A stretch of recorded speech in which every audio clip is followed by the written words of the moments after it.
Yes बेटा 11th class, welcome again भाई। तो यार ग्रेविटेशन में जो लास्ट लेक्चर है उसको हमने थोड़ा कट शॉर्ट करके ना न्यूमेरिकल्स वाला ही रख दिया था कि एक्सेलरेशन ड्यू टू ग्रेविटी को जो नेक्स्ट टॉपिक है सेपरेट ही रखते हैं, तो मज़ा से नहीं आता। इसका कुछ पार्ट 15-20 मिनट का उसमें लगता। स्टार्टिंग करने में मैंने बोला था कि अब आधा घंटा तो लग ही जाएगा, तो कोई बात नहीं। 2 लेक्चर आपके हो गए, न्यूमेरिकल्स आपके चल पड़े, ट्राई करने स्टार्ट कर दिए। अब यार इंट्रोडक्टरी स्टेज के बाद नेक्स्ट स्टेज की ओर अगली हेडिंग है आपकी एक्सेलरेशन ड्यू टू ग्रेविटी। बस मान के चलो मेन पार्ट है इसका, ठीक है। एक्सेलरेशन ड्यू टू ग्रेविटी और उसकी वेरिएशंस, मतलब बेसिक मेन आपका टॉपिक जो बनता है वो है acceleration due to gravity and its variations due to various factors. डाल लो heading acceleration due to gravity, acceleration due to gravity. यार वही जिसको आप जी से डिनोट करते रहे, वही 9.8 मीटर पर सेकेंड स्क्वायर वाली बात। तो acceleration due to gravity and its variations कौन कौन से फैक्टर से होगी वो बाद में देखते हैं। अपने आप धीरे धीरे चीजें अब आती रहेंगी। तो आपका ये मेन पार्ट है बेटा, इसकी थ्योरी डिस्कस करने में शायद अब 2 लेक्चर तो लगेंगे ही लगेंगे, ठीक है। इसका थ्योरी पार्ट डिस्कस करने में हमें 2 लेक्चर लग सकते हैं जी। तो एक्सेलरेशन ड्यू टू ग्रेविटी बेटा जी, छोटा जी 9.8 मीटर पर सेकेंड स्क्वायर जिसकी वैल्यू होती है। अगर मैंने शब्द ग्रेविटी यूज कर दिया तो मतलब मैं अर्थ की बात कर रहा हूं, तो हम स्टार्टिंग तो अर्थ से ही करेंगे, लेकिन ये जो एक्सप्रेशन आएंगे अपने उनको हम और किसी प्लेनेट के लिए भी यार जनरलाइज कर देंगे। वर्ड अगर हम ग्रेविटी यूज कर रहे हैं मतलब हम अर्थ के हिसाब से ही बात कर रहे हैं। तो देखो एक्सेलरेशन ड्यू टू ग्रेविटी की वैल्यू 9.8 कैसे आती है वो आपको 9th क्लास में भी कराया जाता है। वहीं से हम स्टार्ट करते हैं। मान लेते हैं कि यार ये अर्थ है, मैंने बोला जो रिजल्ट आएगा उसको हम जनरलाइज कर देंगे दूसरे प्लैनेट्स के लिए भी। फिलहाल ये अर्थ है भाई, ठीक है जी। अर्थ है, उसका कुछ ना कुछ मास हो गई होगा, m इसका मास है मेरे भाई। अब m की वैल्यू 6 × 10⁻24 kg। याद कर लो यार, इसकी जरूरत पड़ेगी। कई बार क्वेश्चन में नहीं दिया होता, अपने आप ही यूज करना पड़ेगा। उसके अलावा रेडियस ऑफ अर्थ की बात चल रही है, ये होता है 6.4 × 10⁻6 मीटर। इसको राउंड फिगर में हम लोग 6400 किलोमीटर बोलते होते हैं। ये 2 वैल्यू वैसे ही याद करके रख लो। अब क्या फाइंड करनी है जी हम? Acceleration due to gravity. Acceleration due to gravity मतलब अर्थ जब हमें या किसी भी ऑब्जेक्ट पे फोर्स लगा रही है ना, तो फोर्स लगाएगी तो जाहिर सी बात है एक्सेलरेशन प्रोड्यूस करवाएगी, एक्सेलरेशन लगेगी। अब वो एक्सेलरेशन कितनी लगती है अर्थ के लगाए हुए फोर्स के द्वारा, वो हमने फाइंड करनी है। हम कहीं पर भी हो सकते हैं, बाहर हो सकते हैं, बहुत दूर हो सकते हैं, अंदर हो सकते हैं, लेकिन फिलहाल मैं एज्यूम करके चल रहा हूं कि जो ऑब्जेक्ट है वो सरफेस ऑफ अर्थ पर है या फिर उससे बहुत नजदीक है। इतना नजदीक कि वो जो distance between object and earth है वो रेडियस ऑफ अर्थ के कंपैरिजन में बहुत बहुत कम है। आर हो गया रेडियस ऑफ अर्थ। ये ऑब्जेक्ट बहुत छोटा है यार, ठीक है। वैसे हम जब डिस्टेंस यूज करते हैं दोनों ऑब्जेक्ट के बीच का डिस्टेंस लेना होता है, सेंटर टू सेंटर। लेकिन यार इसके सेंटर टू इसके सेंटर जब मैं डिस्टेंस लूंगा, अगर तो ये ऊपर चले गया तो centre to centre distance small r से डिनोट करूंगा, जो कि आर से बड़ा होगा। लेकिन इस वक्त तो मैंने बोला कि ऑब्जेक्ट बहुत नजदीक पड़ा हुआ है यार, बिल्कुल मान लो ऊपर ही पड़ा हुआ है। तो सेंटर टू सेंटर डिस्टेंस या रेडियस ऑफ अर्थ एक ही बात। है इस वक्त। तो फर्स्ट सिचुएशन ये है कि ऑब्जेक्ट सरफेस ऑफ अर्थ के ऊपर ही है, very near to surface of earth, या कह लो on the surface of earth. तो फिलहाल जो मैं बात करने जा रहा हूं उसमें तो ऑब्जेक्ट कहां है, on the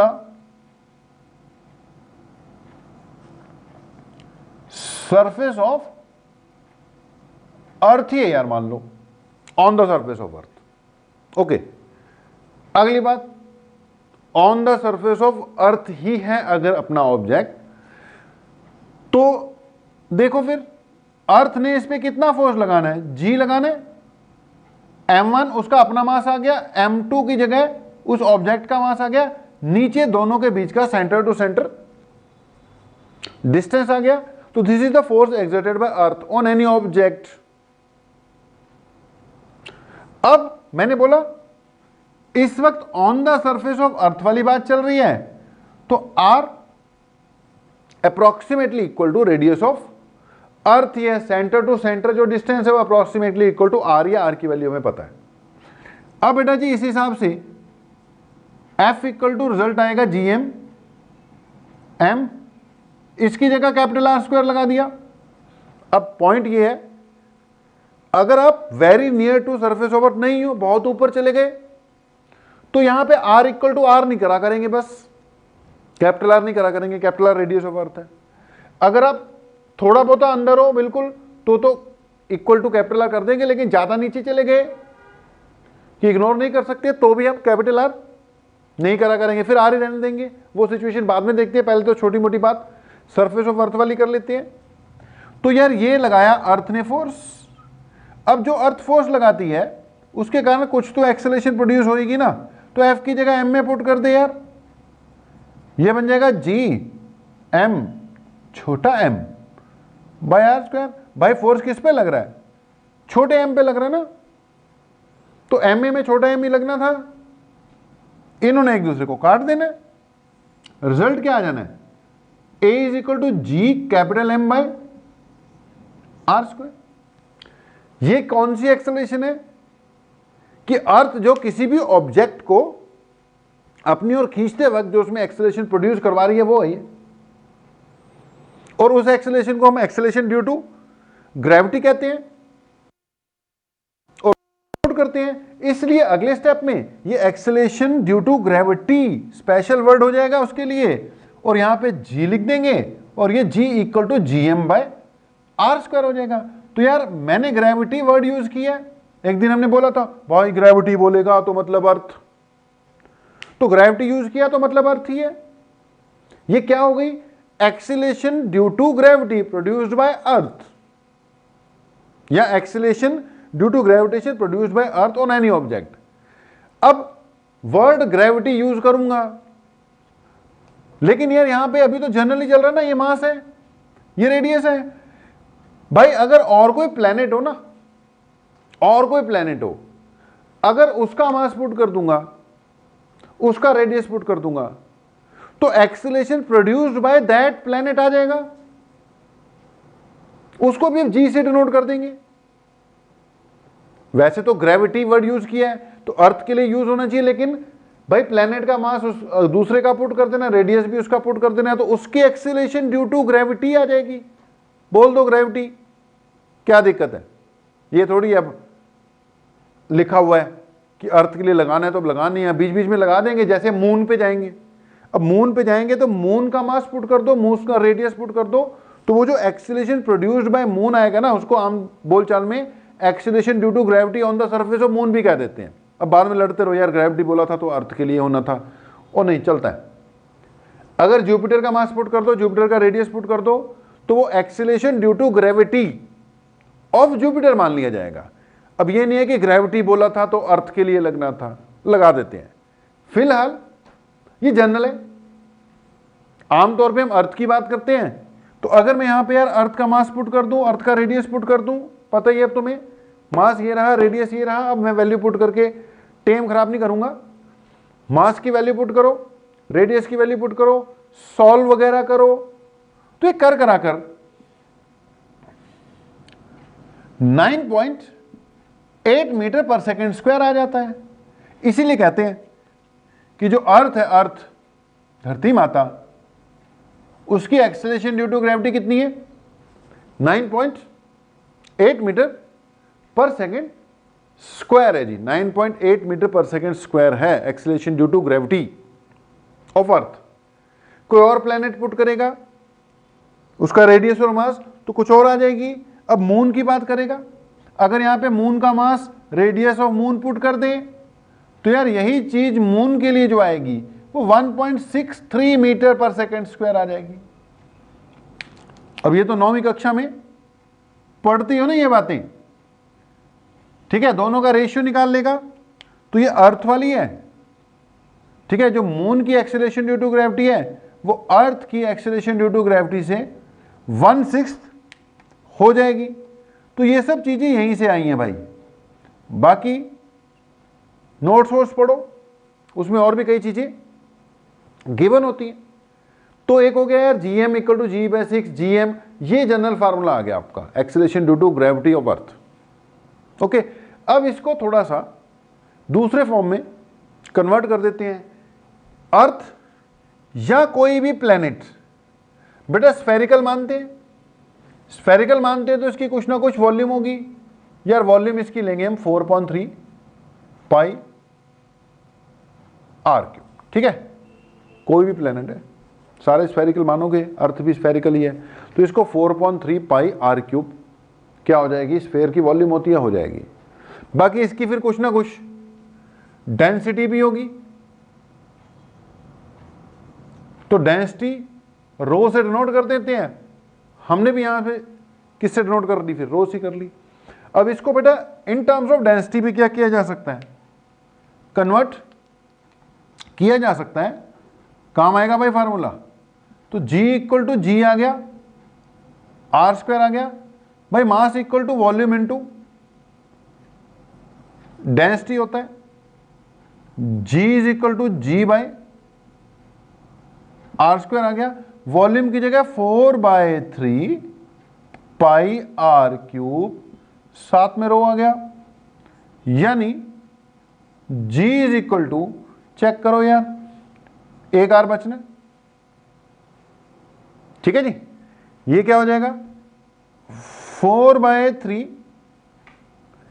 pi G rho into r, ठीक है जी। कैसे याद करना है इसको, 4.3 pi G rho into r, ठीक है जी। तो 4/3 by G rho into r या pi G rho into r, जैसे मर्जी याद रख लो। इस फॉर्म में भी बहुत काम आएगा, बहुत काम आएगा भाई। इस फॉर्म में फार्मूला बहुत काम आएगा। कई बार क्वेश्चन आ जाते हैं कि जी दो प्लैनेट्स हैं, उनके रेडियस इस पर्टिकुलर रेशियो में है, डेंसिटी इस पर्टिकुलर रेशियो में है। रेशियो दिया था ρ1/ρ2 इतना दे रखा है, r1/r2 दे रखा है। एक्सेलरेशन ड्यू टू ग्रेविटी का रेशियो निकाल, तो वो निकाल सकते हैं, कोई बड़ी बात नहीं है, यहां से निकल जाया करेगा। कई बार कह रहता है दो प्लैनेट्स हैं, डेंसिटी दोनों की सेम है, रेडियस का रेशियो ये है, एक्सेलरेशन ड्यू टू ग्रेविटी का रेशियो निकाल। तो जब भी डेंसिटी की बात करेगा ना तो ये वाला फार्मूला यूज करो, डेंसिटी की बात करेगा तो ये वाला फार्मूला यूज करो, मास की बात करेगा तो है ये फिर GM डिवाइडेड बाय r²। तो बेटा इस पे बेस भी चलो छोटी मोटी बातें न्यूमेरिकल आ सकते हैं। बाकी डेंसिटी ऑफ अर्थ भी सॉल्व कर सकते हो, ये डेंसिटी है। अगर आप यहां से डेंसिटी को इस तरफ रख के घुमा दो इसको सारे को, अब G की वैल्यू पता है 9.8, R की वैल्यू पता है, अगर आप इसको सॉल्व वगैरह करोगे तो अर्थ की जो डेंसिटी है, अर्थ की जो डेंसिटी है वो यार वो अप्रोक्सीमेटली 5500 kg पर मीटर क्यूब आ जाएगी। मतलब इतनी की बातें हमें पता होनी चाहिए हमारी धरती माता के बारे में कि धरती माता का मास कितना है, उसका रेडियस कितना है और उसकी डेंसिटी कितनी है। ये बातें क्लियर होनी चाहिए जी। ओके, तो ये बड़ी बेसिक सी बात थी, जी इक्वल टू 9.8 होता है, डेंसिटी के टर्म्स में भी इसकी एक्सप्रेशन आई गई है। लेकिन यार अपनी मेन हेडिंग है acceleration due to gravity and its variations. G की वैल्यू में कई फैक्टर्स के कारण वेरिएशंस आती हैं। तो अगली बात जो है, it is variation in g due to various factors. तो अब हम जी कैसे कैसे वेरी करेगा वो फैक्टर्स डिस्कस करेंगे। पहले जनरली वो फैक्टर्स बताता हूं कि कौन कौन से हो सकते हैं, उसके बाद फिर एक एक करके उनको टेकअप करेंगे, डेरिवेशन होंगी, न्यूमेरिकल्स होंगे, कई बातें होंगी। जितना मैंने बोला कवरअप हो जाएगा सही है। ओवरऑल इस पूरी हेडिंग के अंडर जो भी आ रहा है उसको कवरअप करने में अब देखो कम से कम 2 लेक्चर तो फिर है ही हैं जी, ज्यादा भी लग सकते हैं, लेकिन अब 2 लेक्चर तो इसकी थ्योरी के लिए लगेंगे ही आगे। तो अभी फिलहाल पहले तो वैसे जनरली वेरिएशन डिस्कस करें, उसके बाद फिर देखते हैं फर्स्ट लेक्चर में कितना कवर अप होता है। 1.25 घंटे से ज्यादा का यार नहीं कर पाते हम, करने को मेरा क्या है, मैंने तो रिकॉर्ड ही करना है, आप लोगों के लिए ज्यादा हो जाएगा। 1.25 घंटे का लेक्चर मतलब 2 दिन का काम हम कर लेते हैं। नॉर्मल इंस्टीट्यूट में आके जब हम पढ़ते हैं ना, उसके कंपैरिजन में अगर 1.25 घंटे का लेक्चर मैंने यहाँ पे भेज दिया तो मैं, इसका मतलब 2 दिन का काम होता है उसमें। ठीक है जी, तो पॉइंट पे आओ। पॉइंट ये है कि अगली बार हम डिस्कस करने जा रहे हैं variations in g due to various factors. ठीक है, ड्यू टू वेरियस फैक्टर्स। अब देखो यार जनरल फार्मूला हमारे पास gm/r² है, अर्थ की बात ही करते हैं। ठीक है, ये आर भी मैंने आर से ही बनाया था। हम वेरी नियर टू अर्थ हैं, सरफेस ऑफ अर्थ पे ही खड़े हैं, तो centre to centre distance R के इक्वल ही होता है। अब यार मैंने बोला था, पहले बता दिया था, जरूरी नहीं है हम सरफेस ऑफ अर्थ पे होंगे, हम ऊपर भी जा सकते हैं या ज्यादा ऊपर भी जा सकते हैं। लोग स्पेस में चले जाते हैं तो ज्यादा ऊपर भी जा सकते हैं। तो स्थितियां ऐसी आएंगी जब आर आर के कंपैरेबल नहीं है, उससे ज्यादा हो गया, उस वक्त फिर हम इसको जनरल ही रखेंगे। यानी इसका जो जनरल रिजल्ट है बेटा जी, वो है gm divided by small r²। ठीक है, ये अर्थ है। जब तो आप बिल्कुल नेड़े तेड़े हो तो ठीक है, ये रिजल्ट है और इसका रिजल्ट 9.8 है, आ ही रहा है। अब अगली बात है कि अगर आप ऊपर चले गए, यहां चले गए यार, अब यहां चले गए तो यहां पर तो सेंटर टू सेंटर डिस्टेंस बढ़ गया, ये पूरा लेना पड़ेगा यार। ठीक है जी, आप उसको कैपिटल आर नहीं पुट कर सकते।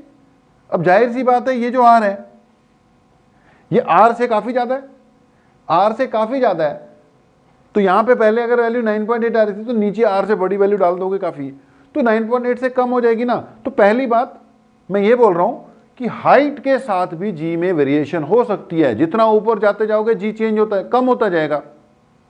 तो पहली बात जो हमें डिस्कस करनी होगी वो क्या करनी होगी, वेरिएशन ड्यू टू हाइट। ठीक है जी, वेरिएशन ड्यू टू हाइट करनी होगी। हाइट के साथ कैसे वेरी कर रही है उसका फार्मूला निकालेंगे। ओके, दूसरी बात यार मैंने बोला था जरूरी थोड़ी ऊपर ही है, अंदर भी जा सकते हैं खड्डा खोद कर।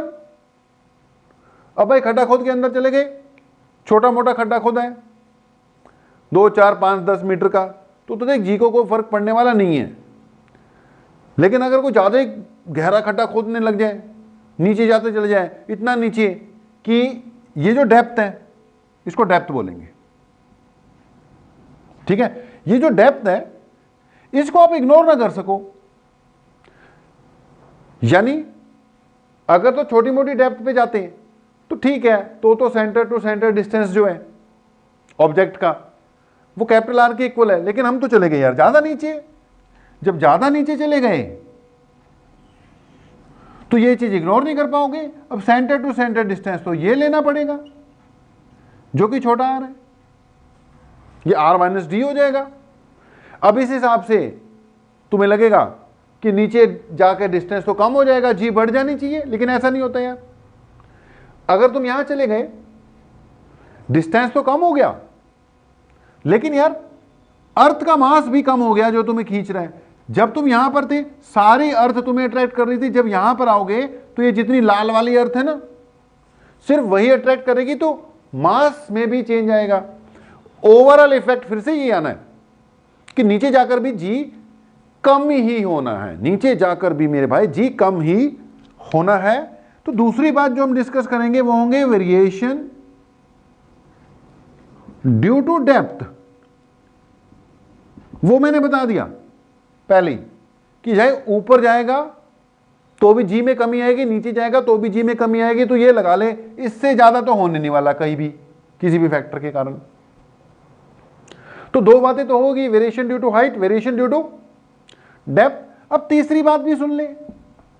तीसरी बात यह है कि भाई तुमने मान लिया अर्थ स्फेरिकल है, ऐसे कैसे मान लिया? अर्थ स्फेरिकल थोड़ी है, उसकी शेप ये थोड़ी है कि बिल्कुल एन सांचे में डालकर बिल्कुल स्फेरिकल निकाली थी। ये एग्जैक्टली स्फेरिकल है ही नहीं, वो तो एजम्पशंस चल रही हैं, एग्जैक्टली स्फेरिकल नहीं है। ये भाई ऊपर से दबी हुई है, साइड से ज्यादा निकली हुई है, स्फेरिकल नहीं है। जैसे सेब नहीं होता, वो साइड से उसका डायमीटर जाता है टॉप से, इस हिसाब से देखोगे डायमीटर उसका क्या है, कम है, साइड से ज्यादा है। अर्थ का भी वैसा ही हिसाब है भाई। संतरा वो साइड से डायमीटर ज्यादा होगा, ऊपर से देखोगे कम है। तो जी जो अर्थ है ना, अब ये नहीं है कि वो पूरी तरह से स्फेरिकल ही है। उसका अगर मैं हिसाब लगाऊं, ज्यादा माइन्यूटली बात पे चले जाएं, तो ये डायमीटर ज्यादा है, ये वाला डायमीटर कम है। तो एक बंदा यहां है, एक बंदा यहां है, ठीक है जी। ये डायमीटर ये क्या है यार, पोल्स है, ठीक है। ये नॉर्थ पोल है और ये साउथ पोल है अर्थ का, ये पोल है, ये इक्वेटर है। तो एक बंदा यार पोल पे है, दूसरा बंदा किस पे है, इक्वेटर पे है। जो पोल वाला है ना वो सेंटर से ज्यादा नजदीक है, इक्वेटर वाला सेंटर से दूर है। तो दोनों रेडियस में फर्क है यार। ये पोल वाला रेडियस है, ये इक्वेटर वाला रेडियस है। इसमें पोल वाला रेडियस इक्वेटर से कम है। फार्मूला सरफेस ऑफ अर्थ के लिए क्या लगाते हो, gm/r²। लेकिन यार ये एवरेज रेडियस है, अगर ज्यादा माइन्यूटली चले जाओ तो पोल पे ये r थोड़ा कम आएगा इक्वेटर के कंपैरिजन में, इक्वेटर पे ज्यादा आएगा। तो इस हिसाब से लगा लो हिसाब, जहां r कम होगा वहां पे एक्सेलरेशन ड्यू टू ग्रेविटी ज्यादा होगी, पोल पे ज्यादा होती है, इक्वेटर पे कम होती है। हाँ वो बात दूसरी है, फर्क बड़ा माइन्यूट्स है, इसको हम इग्नोर करके ही चलते हैं। तो भाई इक्वेटर से पोल की तरफ जाएगा तो एक्सेलरेशन ड्यू टू ग्रेविटी कम होगी।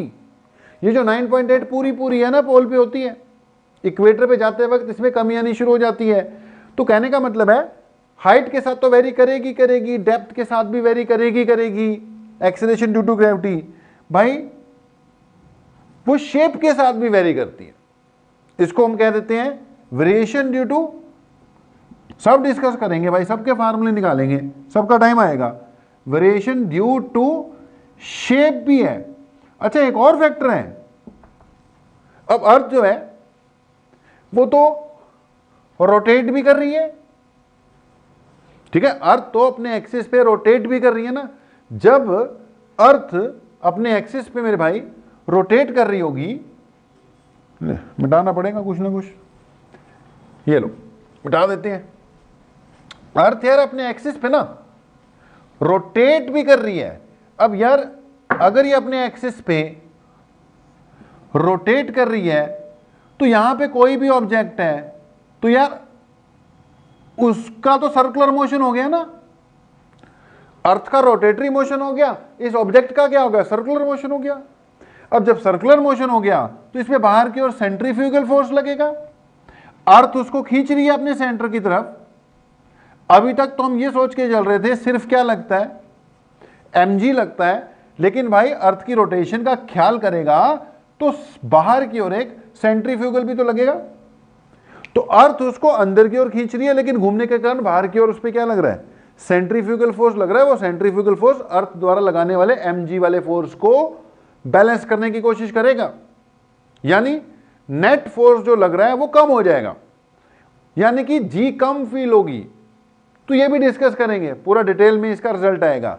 तो वेरिएशन इन हाइट है, डेप्थ है, शेप है, एक वेरिएशन ड्यू टू रोटेशन भी है, फिर वेरिएशन ड्यू टू रोटेशन भी है मेरे भाई।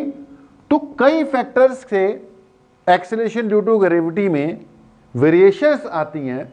ये जनरल डिस्कशन थी। इसके बाद हम करने जा रहे हैं step by step variation due to height, variation due to depth. देखते हैं, आज मेरे ख्याल से हाइट और डेप्थ वाला तो कवर अप कर ही देंगे। बाकी फिर वही बात कि देखते हैं वक्त हमें किस तरफ लेकर चलता है, तब तक इसको नोट कीजिए आप लोग। तो भाई क्या डिस्कस कर रहे हैं हम लोग, variation in g due to various factors. चार बातें हैं, due to height, due to depth, due to shape and due to rotation. एक एक करके टेकअप करते हैं यार, जितने केसेस होते हैं आज। बाकी हमने बोला 2 दिन तो खैर इसको ओवरऑल लगनी थी, पहला दिन चल रहा है इसका। तो यार फर्स्ट हेडिंग डालना है एक्सेलरेशन ड्यू टू ग्रेविटी हो गया, इसकी वेरिएशंस की बात कर रहे हैं।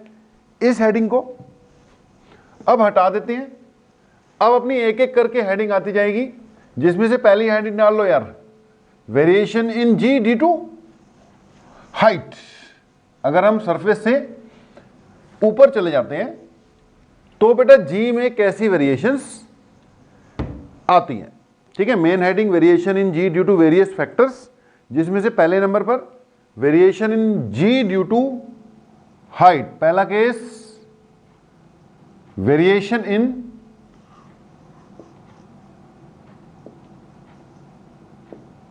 इन g due to height h। Height कहां से मापनी है भाई, सरफेस ऑफ अर्थ से, ठीक है जी। हाइट कहां से, सरफेस ऑफ अर्थ से नापेंगे। Variation in g due to height लिख लो जी। कि मान लेते हैं ये क्या है यार, ये अर्थ हो गई अपनी, ये इसका सेंटर हो गया और ये इसका रेडियस हो गया, ठीक है जी। अर्थ उसका सेंटर, उसका रेडियस। यार पहले हम बोल रहे थे हम सरफेस के ऊपर ही हैं या उसके नेड़े तेड़े ही हैं, तो जी का फार्मूला आया हुआ है अपने पास, एट द सरफेस ऑफ अर्थ।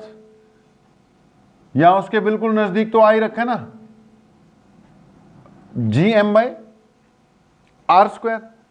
अब मान लो हम नियर नहीं है, थोड़ा हाइट पे चलेंगे, यानी मान लो ये सिचुएशन है,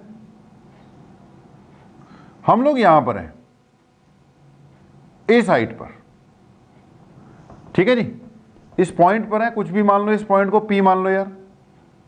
और इस जगह पर सरफेस ऑफ अर्थ से जो हाइट है वो मान लेते हैं यार h, ठीक है। सरफेस ऑफ अर्थ से हाइट कितनी मान ली, h मान ली, हाँ।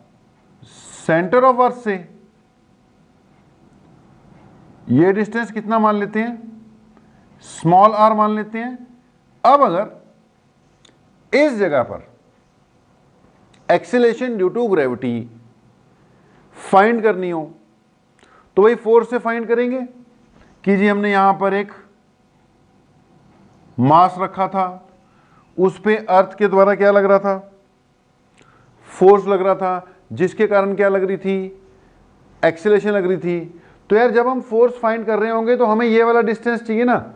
लिया तो मैंने पिछली बार भी यार यही था आर, लेकिन वहां पर हमने आर को approximately equal to capital R करके बात खत्म कर दी थी। अब यहां पर स्मॉल आर जो सेंटर टू सेंटर डिस्टेंस है वो कैपिटल आर के इक्वल नहीं है। तो इस जगह पर जो भी यार जी की वैल्यू आएगी उसका नाम मैं रखूंगा जी डैश। अब वो जी नहीं ना रहे, जी इसको बोलेंगे भाई जो सरफेस ऑफ अर्थ पे होती है ना, G M by R square, पूरी 9.8 मीटर पर सेकेंड स्क्वायर, इसको अब हमने जी मानना है। इसके अलावा जो भी आती है उसको हमने जी डैश बोलना है। जो सरफेस ऑफ अर्थ पर है वो जी है। कहीं और चले गए ऊपर नीचे रोटेशन के कारण, तो उस वक्त जो फील हो रही होगी जी, उसको क्या बोला करेंगे, जी डैश। तो ये जी डैश है यार, हाइट वाली है। अभी मैंने इसको क्या बोला, जी डैश। जब तीनों चारों रिजल्ट इकट्ठे हो जाएंगे तो यहाँ पे एच लगा दिया करेंगे, जी एच, जी डी, डी मतलब डेप्थ पे जब जाएंगे तो जी डी लगा देंगे।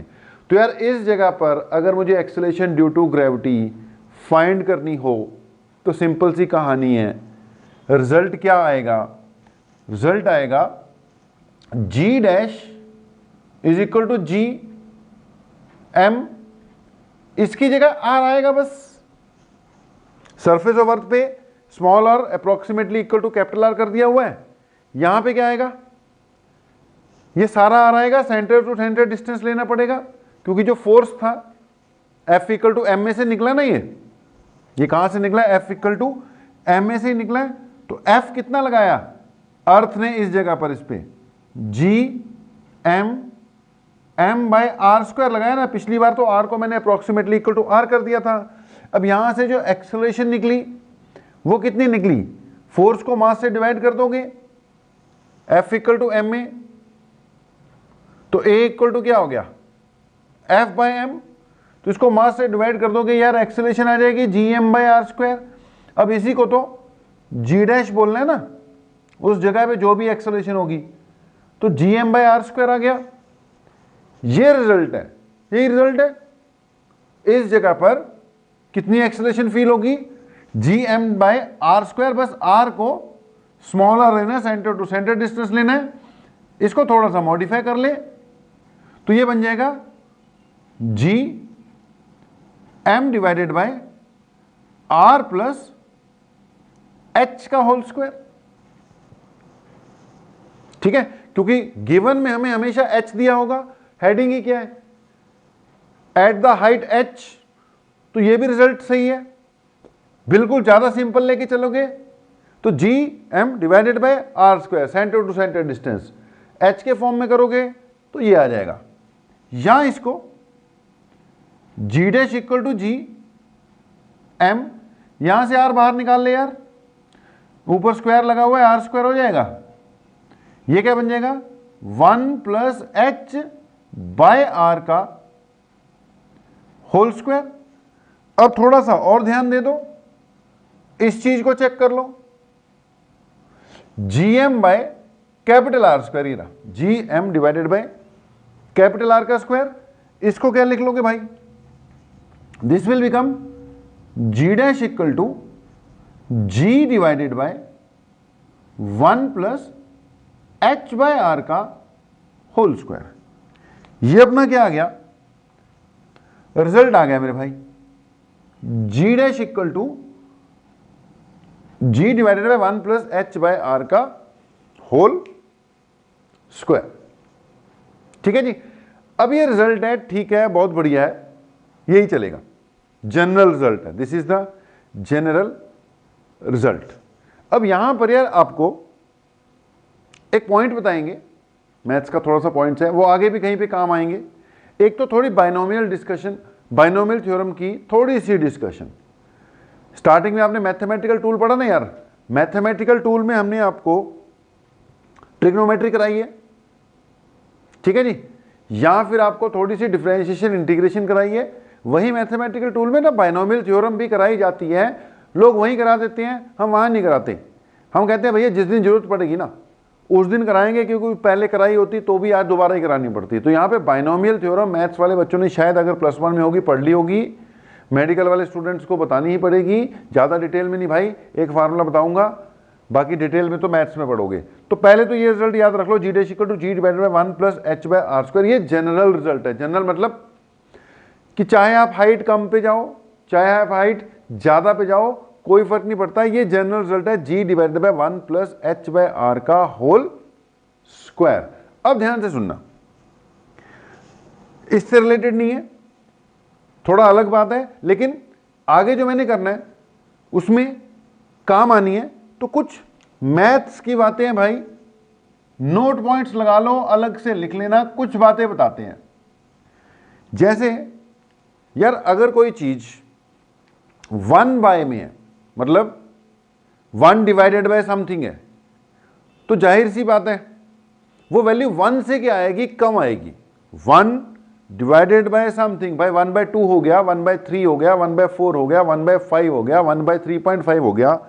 इतना तो श्योर है ना कि अगर 1 के नीचे कुछ भी लग रखा है तो वैल्यू 1 से तो क्या हो गई, कम हो गई। मान ले 1/x है, ठीक है। अब इसमें कंडीशन यह है कि जो x है वो ग्रेटर देन क्या होना चाहिए, 1 होना चाहिए। तो जो 1/x है ना मेरे भाई, ये 1 से छोटी वैल्यू है, 1 से छोटी वैल्यू 0 पॉइंट में आएगी।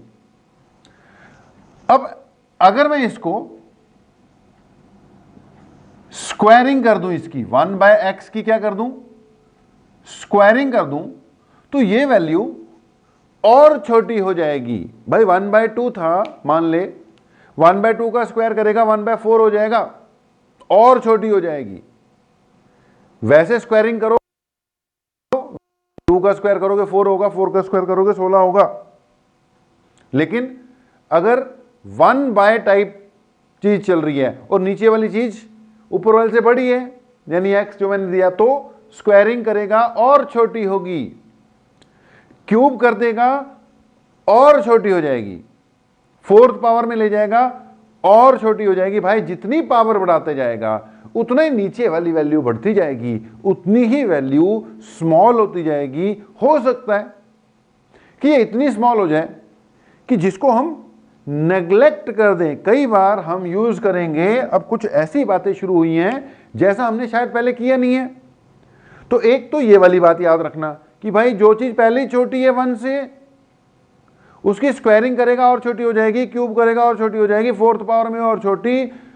और अगर तो उसकी पावर बढ़ाते ही जाता है वो इतनी छोटी हो जाएगी कि तुम उसको नेग्लेक्ट भी कर सकते हो। तो एक तो ये वाला पॉइंट, स्क्वायरिंग करके क्यूब करके ये वैल्यू छोटी होती जाएगी। ये सिर्फ दिमाग में रखने की बातें हैं, इसका इससे लेना देना है, पर नोट नहीं करना भाई, नोट साइड पे करना। आर्टिकल में या जो चल रहा है ये उसके बीच में नहीं घुसा के यार नोट कर लेना, साइड पे नोट कर लेना कहीं पर।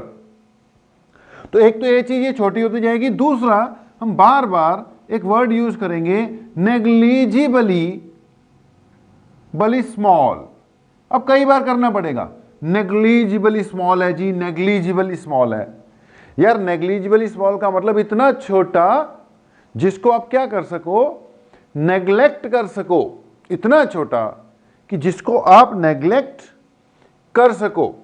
आप कोई चीज लेने गए, अगले ने प्राइस लगा रखा है 499, ठीक है जी। आपकी साइकोलॉजी के साथ खिलवाड़ कर रहा है मार्केटिंग वाला, खाली चीज तो 500 की है, वो उसको 499 डालकर ना वो 400 की लाइन में ला रहा है। 499 तो बंदा बाद में बोलेगा ना। तो ये मार्केटिंग वाले खेलते हैं बंदे की साइकोलॉजी से। 499, अब 499 में भाई 1 रुपया तो जोड़ देगा, 500 ही हो जाएगा।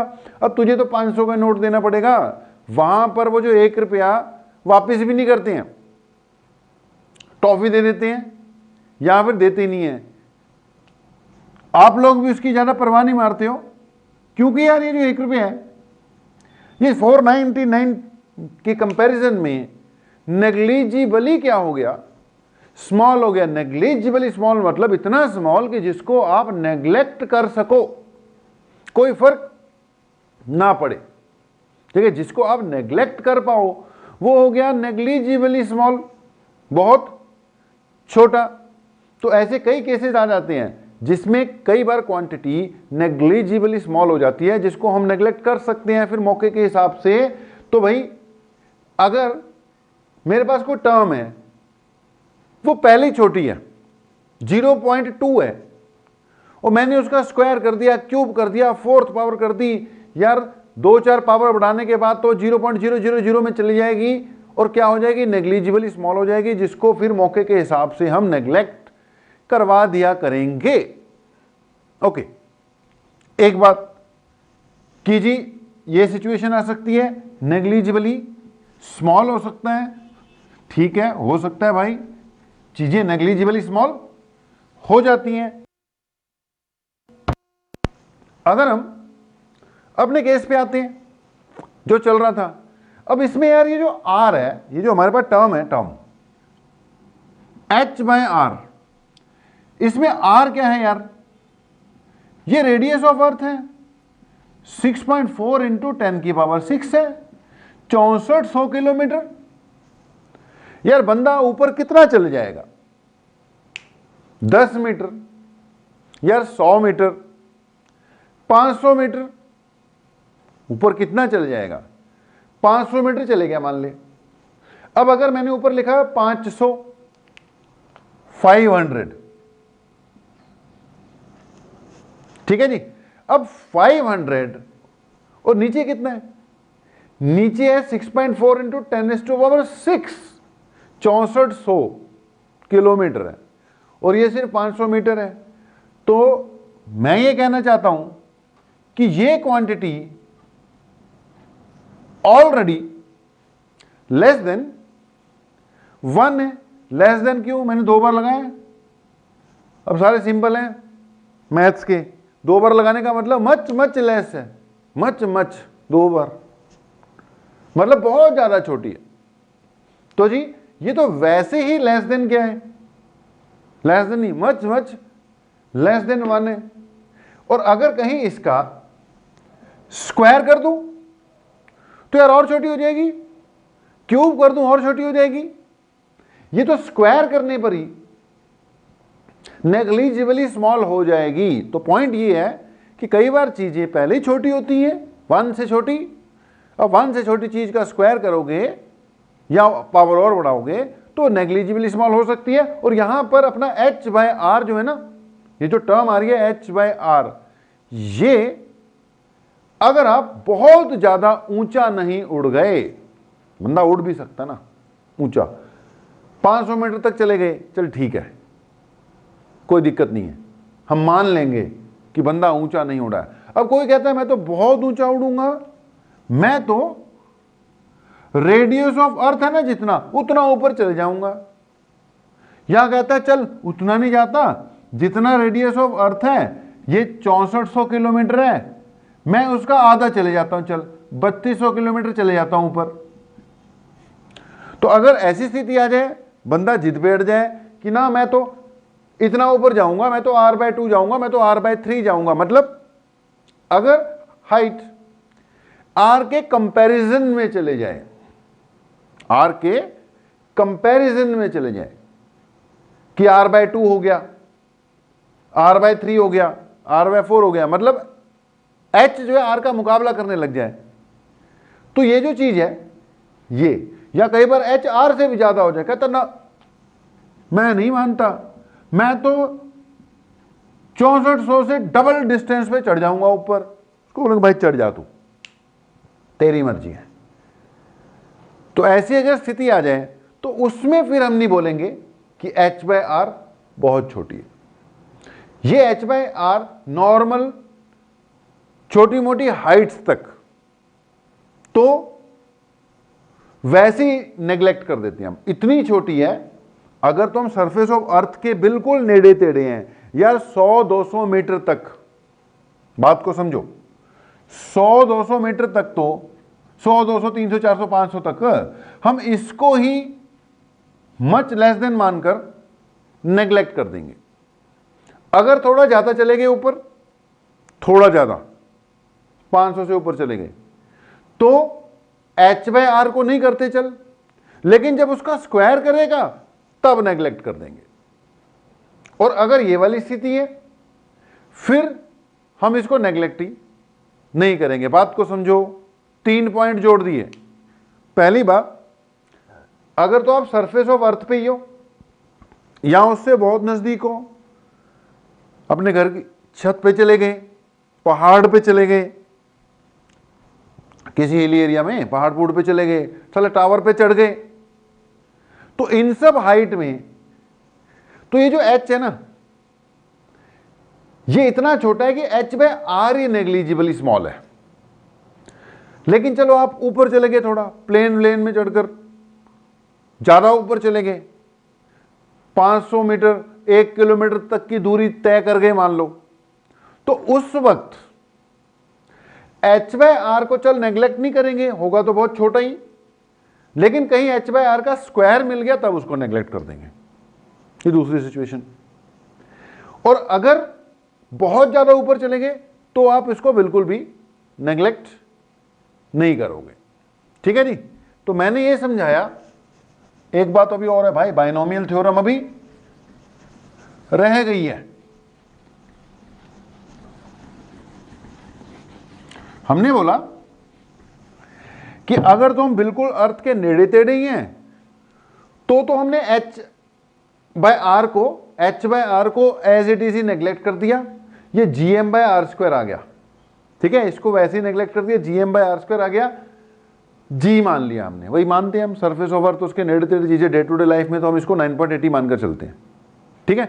दूसरा मैंने बोला कि अगर कुछ हाइट चढ़ गए तो हम h/r को नहीं करेंगे, हाँ h/r का स्क्वायर को जरूर नेग्लेक्ट कर सकते हैं। और तीसरी बात कि अगर बहुत ही ज्यादा ऊपर है फिर तो किसी को भी जी हमने नेग्लेक्ट नहीं करना है। तो एक और बात ये हो गया। एक अब मैं क्या लेके आ रहा हूं आपके लिए, बाइनोमियल थ्योरम। ध्यान से सुनना, बाइनोमियल थ्योरम कहती है कि अगर हमें कोई इस टाइप की स्थिति मिल जाए, इस टाइप की सिचुएशन मिल जाए, ये 1 है, ये x है, x कुछ भी हो सकता है।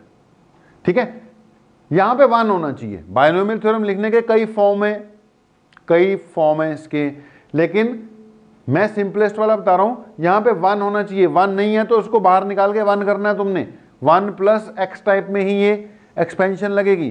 तो अगर कभी 1 + x⁴n टाइप एक्सप्रेशन मिल जाए तो इसको बाइनोमियल एक्सपेंड कर सकते हैं। बाइनोमियल जब आप एक्सपेंड करोगे तो ये बनेगा 1 + nx। पहले 1 आएगा, फिर आएगा प्लस n × x, n जो भी पावर है, या 2 होगी 2 हो जाएगी, 1/2 होगी 1/2 होगी, -1/2 होगी -1/2, जो भी पावर है वो n है भाई। तो ये बनेगा 1 + nx plus n × n-1 divided by 2 factorial into x का स्क्वायर, इसके नीचे 1 फैक्टोरियल लगना था, plus n × n-1 × n-2 divided by 3 factorial into x का क्यूब लगना है। और ये ऐसे ही बढ़ता जाएगा, ऐसे ही बढ़ता जाएगा। साइड में नोट कर रख लो इसको। 1 + x⁴n टाइप को कैसे एक्सपेंड करते हैं, 1 + n × x ये वाली टर्म होगी divided by 1 factorial, n × n-1 divided by 2 factorial into x², n × n-1 -2, और ये ऐसे ही आगे एक्सपेंशन होती जाएगी। अब यहाँ पे ये फैक्टोरियल क्या है यार, अगर कहीं लिखा हो 3 फैक्टोरियल तो इसका मतलब है, इसको ये फैक्टोरियल का सिंबल है, 3 × 2 × 1, 3 से शुरू करना है, पीछे आना है, 1 तक आना है। अगर लिखा हुआ है 2 फैक्टोरियल तो इसका मतलब है 2 × 1, अगर है 1 फैक्टोरियल तो इसका मतलब तो 1 ही है। अगर होता 4 फैक्टोरियल तो होता 4 × 3 × 2 × 1, 5 होता तो 5 × 4 × 3 × 2 × 1। ये ऐसे करते हैं। ठीक है जी। अब इसको क्या कर लो, नोट कर कर रख लो, ठीक है जी। अब आते हैं वापस, ये साइड में नोट करना था, मैंने बोला था भैया बीच में घुसा के मत नोट करना, हम यहां पर थे यहां पर। अब बात आगे बढ़ा रहे हैं, ये जो चीजें की हैं इसका इस्तेमाल करना था, इनका यूज करना था, इसलिए साइड पे तुम्हें लिखवा दिया जी। ओके जी। अब अगली बात ये कि हमने बोला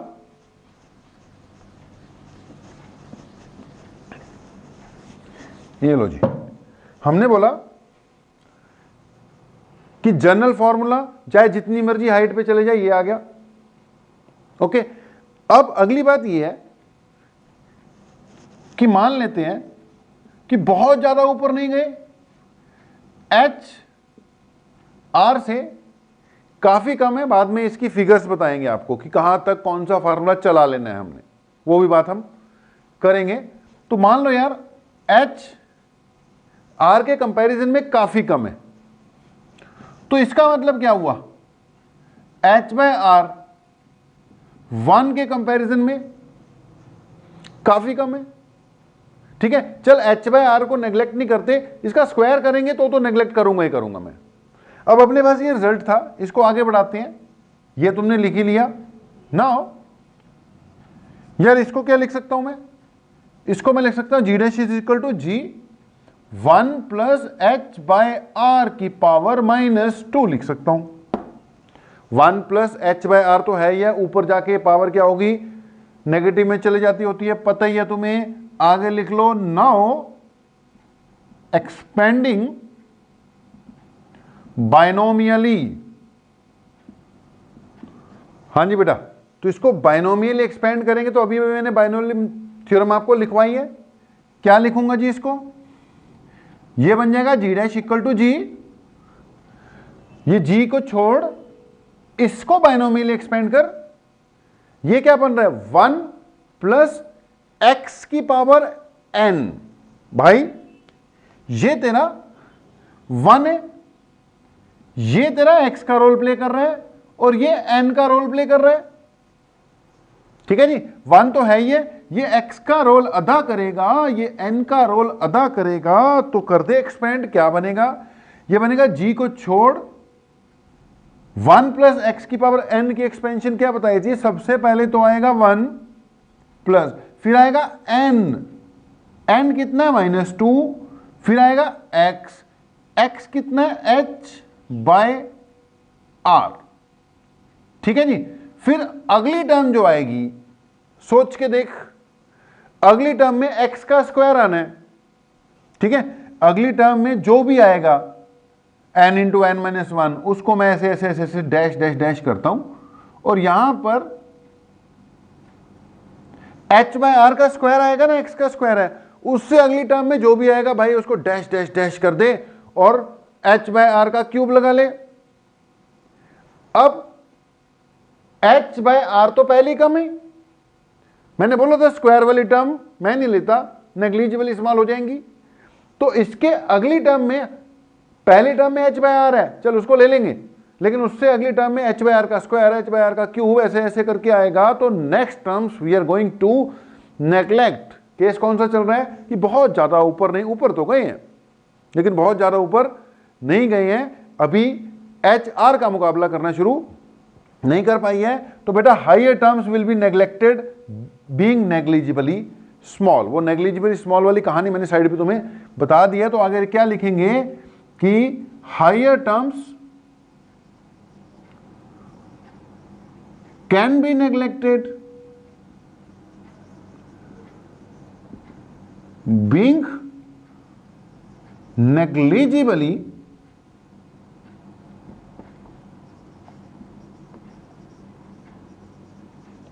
स्मॉल, कि हायर टर्म्स को हम क्या करने जा रहे हैं, नेग्लेक्ट करने जा रहे हैं। Higher terms can be neglected being negligible small, उससे क्या होगा, ये हायर टर्म्स नेग्लेक्ट कर दें और बस पहले वाली लिख ले, ये फोटो की अब हमें जरूरत है नहीं है, इसको हम मिटा देते हैं।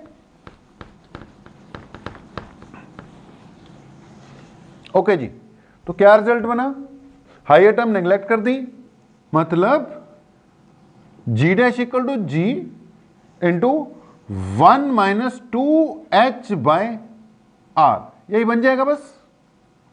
यही उत्तर है, यही रिजल्ट है कि g dash is equal to g into 1 minus 2h divided by r. तो बेटा दिस इज एक्सप्रेशन फॉर, कुछ नहीं है,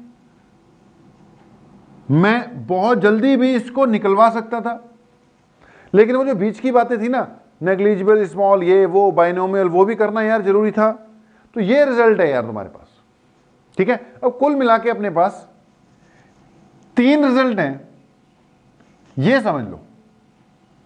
एक है g equal to G M by are square, ठीक है जी। दूसरा आ गया g dash equal to g into 1 minus 2h by r, और तीसरा फिर ये वाला तो है ही है।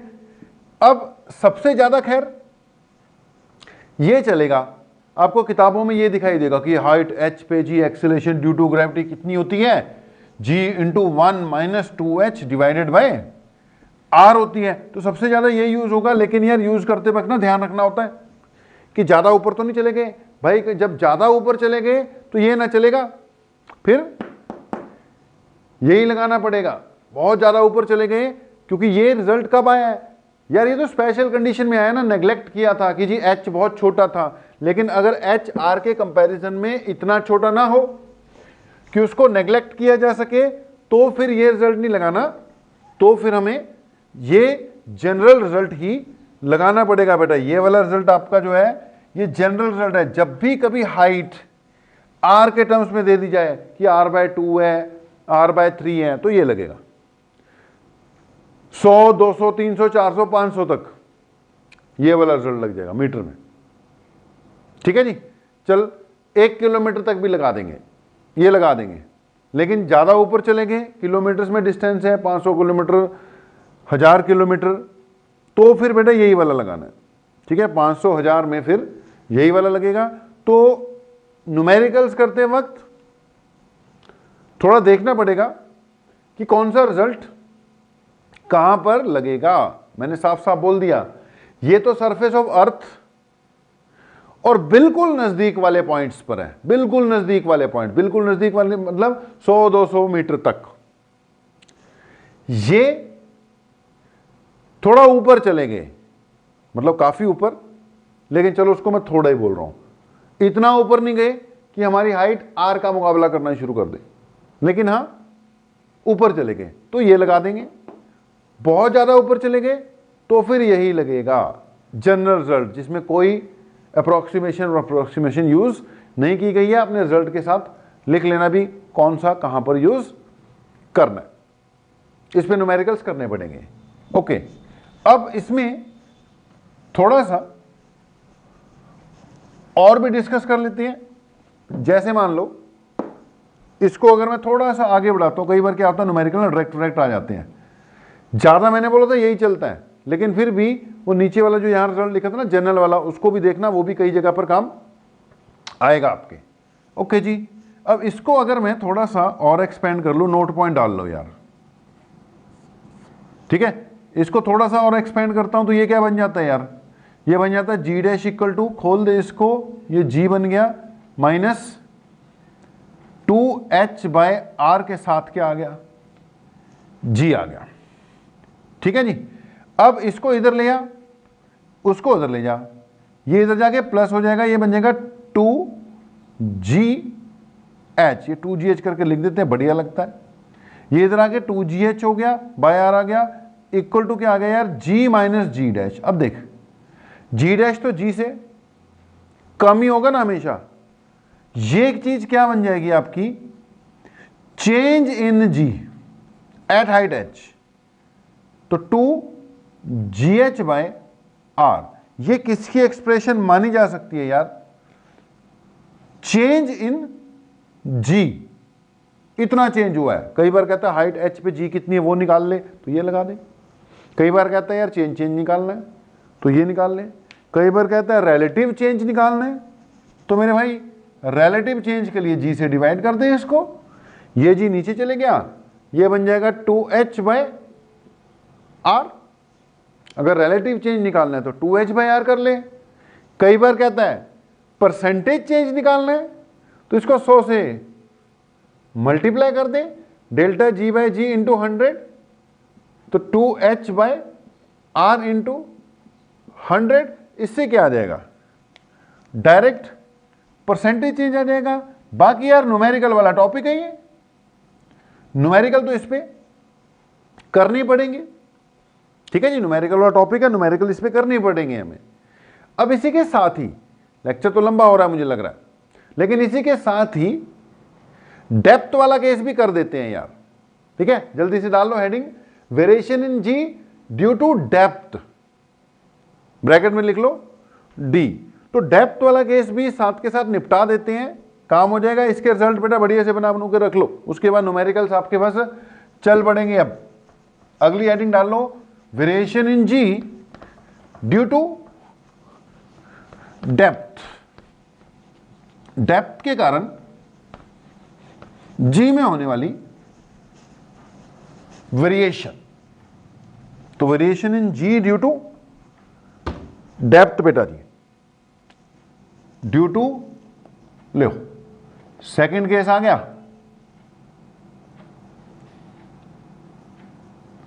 ड्यू टू डेप्थ, किससे डिनोट कर लिया, डी से। केस नंबर 2 आ गया। 4 केस डिस्कस करने हैं, आप 2 तो करते ही हैं यार, अब लंबा हो जाएगा, क्या करेंगे, लिख लो कि let we are at a point P which is at a depth D below the surface of earth। ये भैया अर्थ है, ठीक है जी, ये तुम्हें पता ही है। इसका क्या मान लेते होते हैं हम, रेडियस। अब हम यहां पर हैं यार, पिछली बार ऊपर चले गए थे, इस बार नीचे चले गए। थोड़ा बहुत नीचे जाते कोई दिक्कत नहीं थी यार, 10-15 मीटर, मतलब खड्डा खोद के ज्यादा नीचे चले गए। अब वहां पे जी की वैल्यू मेजर करने लग गए, तो उसमें तो फर्क पड़ना ही था, पड़ गया। जी की वैल्यू सही नहीं आ रही, तो कैलकुलेट करना पड़ेगा कि कितनी आएगी। तो ये जो डेप्थ है ना यार, सरफेस ओवर से कितना नीचे गए, ये डी हो गया, ठीक है। वहां पे हमने फाइंड करना है, मतलब हमारी जी की वैल्यू जो है डी के टर्म्स में आनी चाहिए। अच्छा, अगर ये डी हो गया, टोटल जो था ये भाई यहां से लेके यहां तक टोटल रेडियस था, तो ये वाला जो डिस्टेंस है, ये वाला, ये D minus sorry R minus D हो गया, ठीक है जी। तो ये हो गया R minus D, depth D पर है। इस जगह पे क्या फाइंड करनी है, एक्सीलरेशन ड्यू टू ग्रेविटी। तो जी हमें अगर इस जगह पे फाइंड करनी है, तो यहां पे एक मास रखना पड़ेगा और फिर चेक करना पड़ेगा कि अर्थ इस जगह पर उस मास को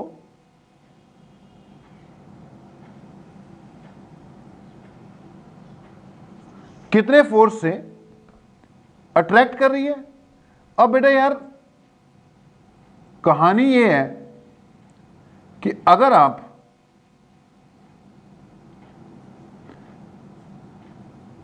बाहर हो, ठीक है, तो सारी अर्थ आपको अपनी ओर आकर्षित करेगी। अगर आप यहां पर हो तो भैया सारी अर्थ आप पे फोर्स लगाएगी। अगर आप सरफेस ऑफ अर्थ पे हो तो भी सारी अर्थ फोर्स लगाएगी। लेकिन भाई अगर तुम अब धरती में खड्डा खोदना शुरू कर दोगे, तो सारी अर्थ आपको थोड़ी अट्रैक्ट करेगी, नाराज हो जाएगी वो। जहां तक खड्डा खोद दिया भाई, वो आपसे नाराज हो जाएगी। इस पोर्शन ने नहीं आपको अट्रैक्ट करना, आप तो यहां हो, आप पे जो फोर्स लगेगा सेंटर ऑफ अर्थ लगेगा, और सिर्फ इतना पोर्शन ही आपको आकर्षित करेगा। दैट मीन्स मास में भी कमी आएगी, मास में भी कमी आएगी। तो पॉइंट ये है, सिचुएशन मेरे ख्याल से आप क्लियर कर गए होंगे कि हम यहां पर हैं, इस डेप्थ पर है, पॉइंट पी पर। ये पूरा का पूरा रेडियस आर है अर्थ का, ये उसका सेंटर है, चलो मान ले। जहां पे हो आप, उस जगह पर अगर आप फोर्स कैलकुलेट करोगे अर्थ द्वारा आप पे लगाया जाने वाला, तो वो फोर्स यार अर्थ के इस हिस्से के कारण लगना है, अब सारी के कारण नहीं लगना। मुझे चाहिए एक्सीलरेशन कितनी फील हो रही है, तो उसके लिए मैंने बोला यार इस जगह पर जो भी फोर्स लग रहा है धरती द्वारा किसी ऑब्जेक्ट पर, जो कि यहां पे रख दिया मैंने, जिसका मास m लेते होते हैं, छोटा m, ठीक है, डायग्राम को ध्यान से देख लेना। अब इसकी जगह आएगा g m dash into m divided bye जितना डिस्टेंस है, डिस्टेंस r माइनस डी है। स्टेप चेक करना जी, हमने बोला कि अर्थ द्वारा लगने वाला फोर्स ढूंढना था, ढूंढ लिया, F आ गया, चल G m1 m2 by are square, भाई G की जगह G ही है, m1 की जगह है अर्थ का मास, उतने पोर्शन का मास जितना उसको अट्रैक्ट करवा रहा है, तो m डैश आ गया। ठीक है जी, ये किसका मास हो गया, ये उस ऑब्जेक्ट का जिसपे अट्रैक्शन हो रही है, और डिस्टेंस तो फिर दोनों का सेंटर टू सेंटर लेना पड़ेगा ना, centre to centre distance r minus d है भाई, चेक कर लो, it is r minus d. अब पंगा किसका है, m डैश निकालने का है, वो खैर निकालने को कोई दिक्कत वाली बात नहीं है, हमें पता है मास जो होता है वो होता है वॉल्यूम इनटू डेंसिटी। ठीक है जी, तो अर्थ का यार टोटल मास m है, टोटल वॉल्यूम 4/3 पाई टोटल रेडियस इनटू डेंसिटी है। यहां से यार डेंसिटी कितनी आ गई, डेंसिटी आ गई total mass divided by total volume 4/3 pi R cube. ये यार अर्थ की ओवरऑल डेंसिटी हो गई।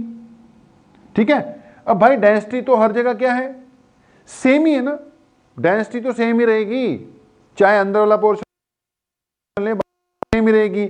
अब यहां से मैं क्या कर सकता हूं, अगर मुझे m डैश चाहिए, m डैश मतलब अर्थ के ये लाल वाले पोर्शन का मास चाहिए m डैश, तो जो m डैश है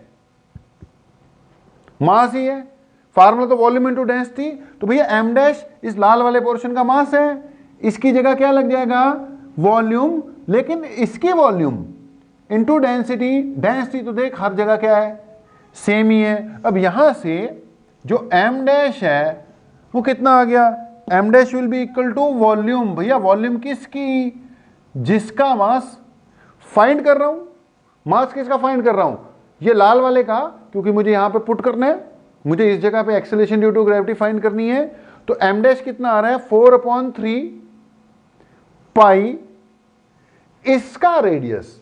अब इसका रेडियस कितना है ये देख, r माइनस डी है, तो यहां पे लगेगा r माइनस डी का क्यूब इनटू डेंसिटी। डेंसिटी तो फिर निकली हुई है, ठीक है, यहीं पे पुट करके यहीं पे बात खत्म करवाते हैं, यहां चल लास्ट में पुट करेंगे, m डैश निकला पड़ा है, डेंसिटी लास्ट में पुट करूंगा। ओके जी, तो इस जगह पर इस मास पर अर्थ कितना फोर्स लगा रही है, G m dash m by r minus D का होल स्क्वायर। m डैश की जरूरत थी, मैंने निकाल कर रख ली। ठीक है, now acceleration due to gravity at p, वो अब g डैश मानेंगे।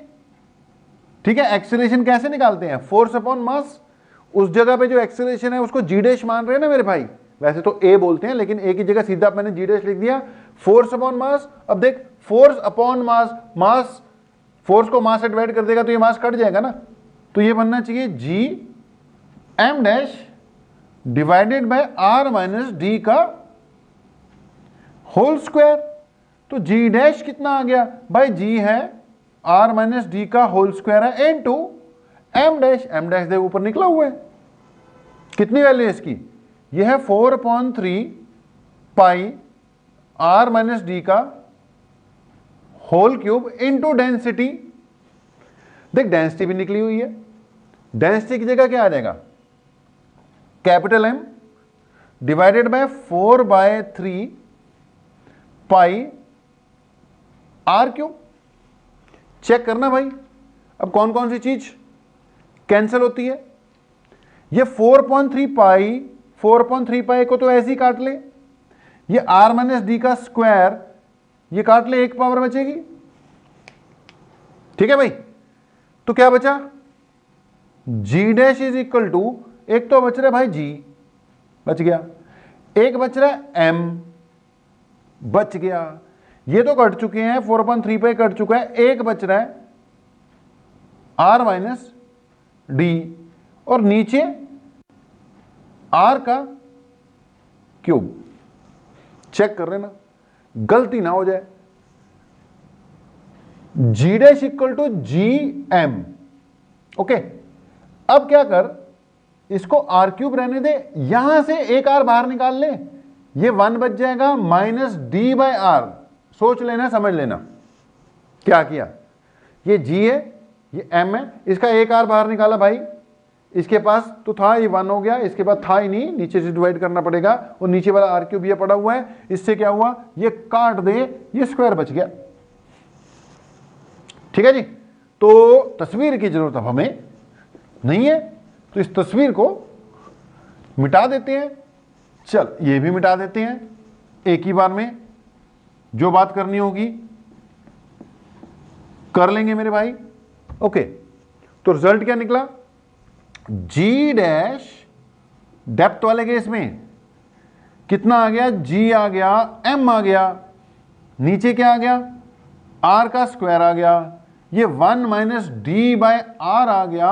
और मेरे भाई जो G M by are square है, ये तो सरफेस ऑफ अर्थ पे जो एक्सेलेरेशन होती है, ये वो चीज है, यानी ये जी चीज है, यानी कि जो जी डैश आ गया वो आ गया छोटा जी 1 माइनस छोटा d by r. This is your result. ठीक है जी, ये आपका आ गया रिजल्ट, कीजिए g dash equal to g into 1 minus d divided by r. Okay, अब खास बात यार, हाइट पे जब आप निकाल रहे थे ना, तो बड़ा ध्यान रखना पड़ता है, कौन सा फार्मूला लगाऊं, जनरल वाला लगा दूं कि वो जो स्पेशल आया था वो लगा दूं, क्योंकि वहां पे अप्रोक्सीमेशन लगाई हुई है तुमने। यहां ऐसा कुछ नहीं है, यहां चाहे तू थोड़ी डेप्थ पे जा, चाहे बहुत डेप्थ पे जा, चाहे सेंटर ऑफ अर्थ पे पहुंच जा, फार्मूला एक ही चलेगा, क्योंकि इसमें सॉल्व करते वक्त हमने कुछ नहीं बोला कि ऐसा हो जाए तो इसको नेग्लेक्ट कर देंगे, वैसा हो जाए तो इसको नेग्लेक्ट कर देंगे। तो ये जनरल है बेटा, ये सरफेस ऑफ अर्थ पे भी चलेगा, सेंटर ऑफ अर्थ पे भी चलेगा, और सरफेस ऑफ अर्थ और सेंटर ऑफ अर्थ से नीचे जितने भी डिस्टेंसेस हैं अब उन पे तो फिर चलेगा ही चलेगा। करके देख ले चाहे, कि ये हर जगह चलेगा, अपना नोट वोट कर लेना, इसमें कोई कंफ्यूजन नहीं होती है। अगर मैं बात करूं एट सरफेस ऑफ अर्थ, देख एट सरफेस ऑफ अर्थ, अगर मैं सरफेस ऑफ अर्थ पे हूं तो डेप्थ कितनी लेगा, 0 लेगा, तो गया ही नहीं नीचे, डेप्थ 0 हो गई, तो ये टर्म 0 हो गई, ये टर्म 0 हो गई, तो जी डैश इक्वल टू जी आ गया, बात खत्म। जी डैश किसके इक्वल आ गया, जी के इक्वल आ गया, तो सरफेस पे तो जी के इक्वल ही होता है। दूसरा सुन ले फिर, at the centre of earth, यार सेंटर ऑफ अर्थ पे जाकर डी किसके इक्वल कर दिया तुमने, आर के। चलते चलते चलते चलते नीचे पहुंच गए ना, ये देख यहीं पहुंच गया तू, तो जो तेरी डेप्थ है वो पूरा पूरा किसके इक्वल आ गई, आर के। अब डी की जगह क्या पुट करेगा, R, R by R cancel हो जाएगा, 1 हो जाएगा, 1 माइनस 1 0 हो जाएगा, भाई सब कुछ 0 हो जाएगा। 9वीं कक्षा में भी पढ़ते हैं कि सेंटर ऑफ अर्थ पे जाकर एक्सीलरेशन ड्यू टू ग्रेविटी क्या हो जाती है, 0 ही हो जाती है, सेंटर ऑफ अर्थ पे जाके 0 ही हो जाएगी। तो नोट वोट कर लो भाई, लास्ट वाला काम थोड़ा तेजी से कराया है, 2 पॉइंट रह गए हैं, वो भी अब सुनना ध्यान से। जैसे पिछली बार कर रहे थे हम कि परसेंटेज वाला, तो इसको भी परसेंटेज वाले के अगर मैं टर्म्स में कन्वर्ट करूं तो इसको खोल ले, इसको जब तू खोलेगा तो ये क्या बनेगा, ये बन जाएगा G dash equal to G minus D by R into G आ गया, इसको इधर ले आ, ये बन जाएगा D G by R equal to G minus G dash. यार G minus G dash delta G है, यानी चेंज, चेंज क्या आ गया यार, डी जी लिख ले, जी डी लिख ले, जो मर्जी लिख ले, जी डी बाय आर लिख लिया। अब यहां से अगर मैं इसको नीचे ले आऊं, ये चेंज है भाई, ठीक है, delta G by G equal to कर दूं तो डी बाय आर है, ये रिलेटिव चेंज हो गया। अगर इसको 100 से गुणा कर दूं तो ये डी बाय आर इंटू 100 हो गया, ये प्रतिशत में चेंज आ जाएगा, delta G by ji into 100। तो वह लेक्चर मुझे लग रहा है लंबा चले गया, पर कोई बात नहीं, लास्ट वाला इजी था इसलिए जल्दी जल्दी खींच दिया मैंने।